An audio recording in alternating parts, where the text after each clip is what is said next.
اس کے بعد حضور صلی اللہ علیہ وسلم نے واپسی کا سفر آغاز فرمایا۔ چھٹے آسمان پر حضرت موسیٰ علیہ السلام سے دوبارہ ملاقات ہوئی تو انہوں نے پوچھا، خدا نے آپ کو کیا حکم دیا ہے؟ حضور صلی اللہ علیہ وسلم نے فرمایا، میری امت پر 50 وقت کی نماز فرض کی گئی ہے۔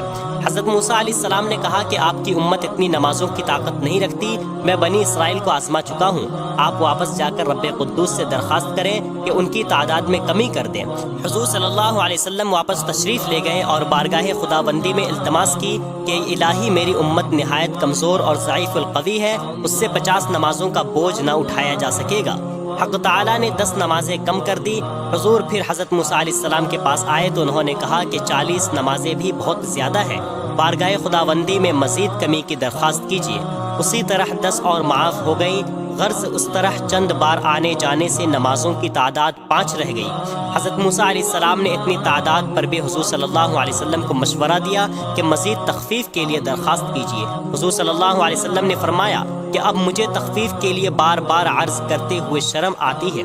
اسی وقت ندا آ گئی کہ اے محمد، اب میرے حکم میں تبدیلی نہیں، یہ نمازیں صورتاً 5 وقت کی ہوگی، مگر ان کا ثواب 10 گنا یعنی 50 نمازوں کا دوں گا۔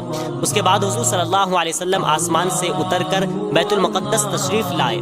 بعض روایتوں کے مطابق آپ صلی اللہ علیہ وسلم نے اس موقع پر مسجد اقصی میں انبیاء کو نماز پڑھائی اور غالباً یہ صبح کی نماز تھی۔ نماز کے بعد دوزخ کا داروغہ آپ کی خدمت میں حاضر ہوا اور سلام عرض کیا۔ ان تمام منازل کے طے ہو جانے کے بعد آپ نے اپنے آپ کو مسجد حرام یعنی کعبے میں پایا۔